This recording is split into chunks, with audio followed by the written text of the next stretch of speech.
Hey, what's up guys? Today on the channel we are featuring a 2017 Mercedes-Benz GLC300. This car was brought to us by First International Auto Group out of Merrimack, New Hampshire. We do a lot of cars from them, so check out their site and definitely check out their lot if you're in the area. Anyways, this 2017 model is a first generation GLC300. Of course, they have updated into a second generation as of 2023 onward, but this first generation car came in a coupe version and of course the traditional SUV slash crossover design, which I'm happy that this one's not a coupe because it looks so much better. Anyways, powering this GLC300 is a 2-liter turbocharged 4-cylinder that makes 243 horsepower and 271 pound-feet of torque. Before we get out on the road, let's check out these back seats. Alright, so sitting behind myself, I'm 5'9", and as you can see, I have an adequate amount of room in front of me. I won't be, able to stretch out on long road trips, especially because the bottom of the seat kind of sits a little low, so my legs don't really have a lot of places to go. But lots and lots of headroom. I have about 4 inches of headroom above me. I'm not the tallest guy, but even someone who's maybe 6'2", 6'3" could fit back here pretty easily. These back seats are also quite nice. We have vents back here and speakers on the door cards. I would have liked to see some little better pouches here in the, behind the front seats, but these ones are adequate. I just feel like over time they might kind of wear, or your kids might break them off kind of easily because they have just these little vinyl straps that hold them in place. We also have no sunroof in this GLC300, which I'm kind of disappointed about. The Q5, which is a competitor of this car, that one that I drove at least had a sunroof and it was quite nice. Kind of brings some air and light into the cabin, which is much needed.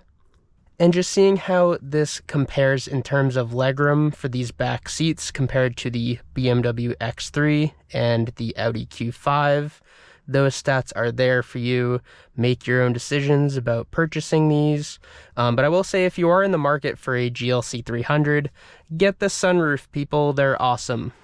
As you can see for this hatchback, we have a little button on the trunk lid that opens and closes it. You can also do so from the key fob. In this trunk, you can see we have plenty of room back here. We also have this little privacy cover. And last thing to note about this GLC300 in terms of trunk space is you can put down those seats and get, a ladder in here if you need to.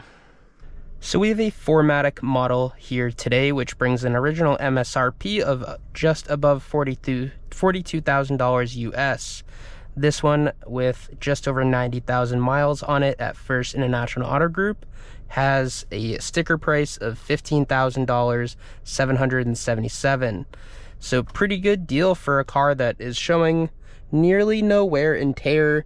There's like a tiniest rip on the front seat here, this driver's seat, but really no other wear in this car, and it's in great shape. Anyways, let's get this thing out on the road, test out that 9-speed automatic paired to this 2-liter 4-cylinder, and of course we have some paddle shifters which I'm excited to use. So what's nice about these GLC300s is they've really thought very thoroughly on how they want to design the interior. We have physical buttons for basically everything we need, although I don't like the gloss black in here. I do love the aluminum paneling that runs across the door cards and the dashboard. I think overall most of this interior looks to be very high quality materials. And in a very modern car world where we have tons of screens everywhere, you'll be delighted to know that this one turns fully off, so you can keep your eyes on the road and off your infotainment screen. One thing to note about this one being a 2017 GLC300 is that Apple CarPlay came as a package with, a smartphone integration package for the 2018 models. So if Apple CarPlay and Android Auto are very important to you, I would opt for a 2018. So we have 4 available drive modes with this Mercedes-Benz GLC300. We of course have normal, we have eco, and then we also have sport and sport plus. And correction, normal is actually called comfort. Same thing in the BMWs, they call it comfort instead of normal, but either way, you know, you can consider it your normal driving mode. So I find the paddles to be really high quality and quite responsive too. They're a little less responsive on the downshifts, which is fairly normal for paddle shifters. So as far as seats, these are as comfortable as seats get, really. You know, they're obviously a nice leather material. We have plenty of adjustments, which are actually on your side door card here. We have memory for up to 3 different users. And of course, we have heated seats for me and my front passenger. Regarding steering wheel ergonomics, this is almost as good as they come as well. You know, very thoughtful design. You have a nice place to put your hands on 9 and 3 here. And of course, you know, the steering wheel is leather wrapped. Feels really good in the hands and has an overall very pleasant design to it. The buttons are really straightforward on the steering wheel as well, although I would have wished they include a skip track button on the steering wheel. We do have the ability to hang up and take calls, and there's also the voice command thing that no one uses, and I think they should always take that off steering wheels because I don't know anyone who uses it, and personally, every time I listen to another car reviewer, they say the same thing. The digital part of the gauge cluster can be controlled by the left-hand side of the steering wheel. You can see different things such as your fuel consumption, your current miles, you know, your current speed, and of course the current miles on the car. So let's talk about the looks. So exterior-wise, I actually think the GLC300 is one of the more handsome Mercedes-Benz modern crossovers. I feel like the taillights really complement the vehicle very well. And of course, the front end is typical Mercedes-Benz. You know, they didn't change this one until, I believe, 2019, where they did a facelift. And of course, they have a second generation car, which also looks pretty good. Overall, the GLC300 is a nice place to be in terms of the Mercedes-Benz lineup. Although there are plenty of options to choose from in the GLC300, such as the $890 Burmeister sound system we have in here, there isn't a higher trim, really. You know, you can basically either go for this one and get a bunch of options on it. I believe, you know, Car and Driver tested it at $60,000, which is, you know, $20,000 worth of options, which is pretty crazy.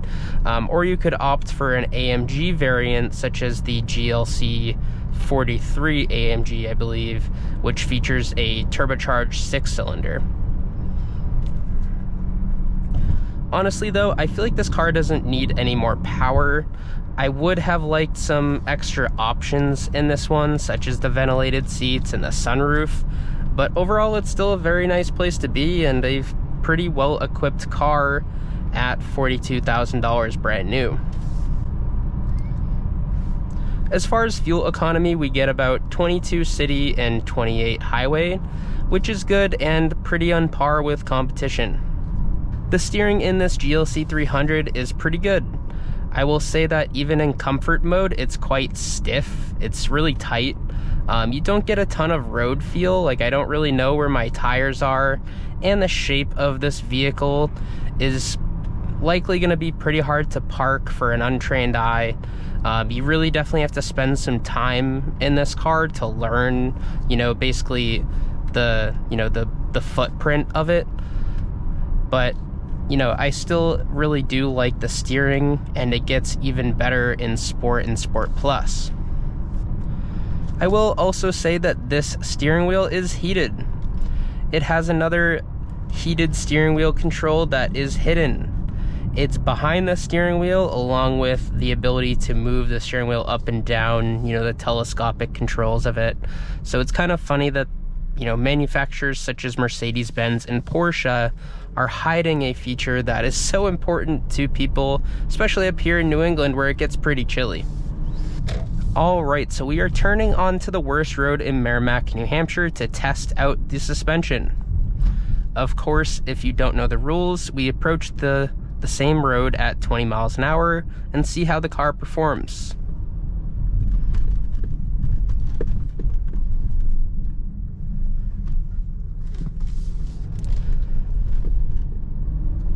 All right, so pretty soft suspension setup.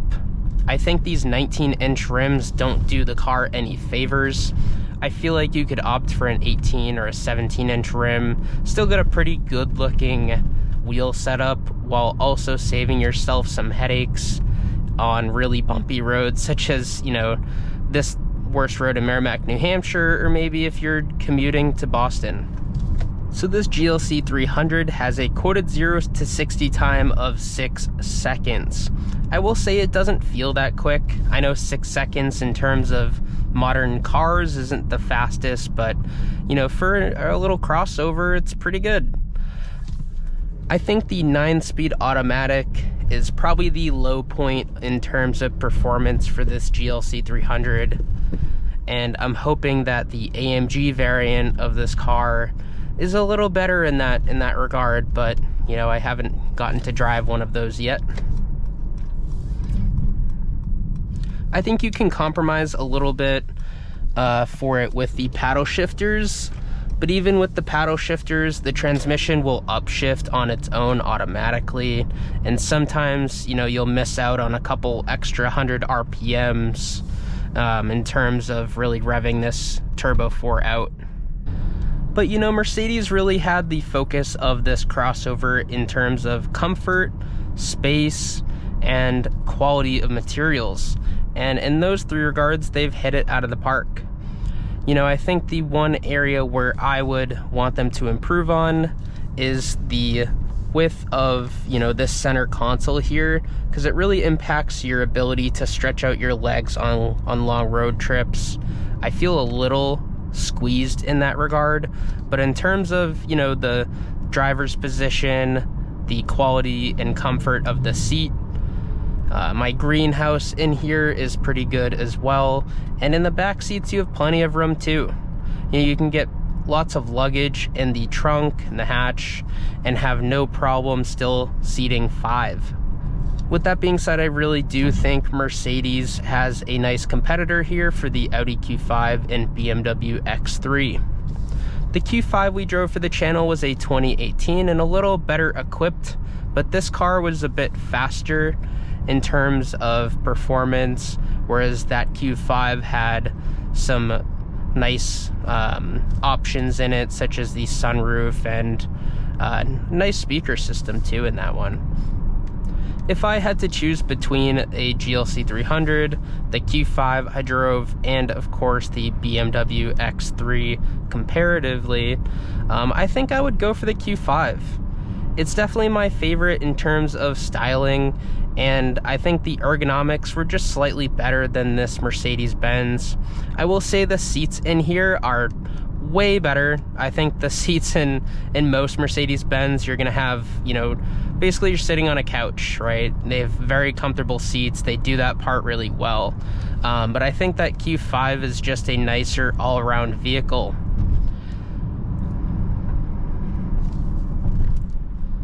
I still do, however, recommend this GLC300. I think if you're in the market for a Mercedes crossover, this is the nice choice.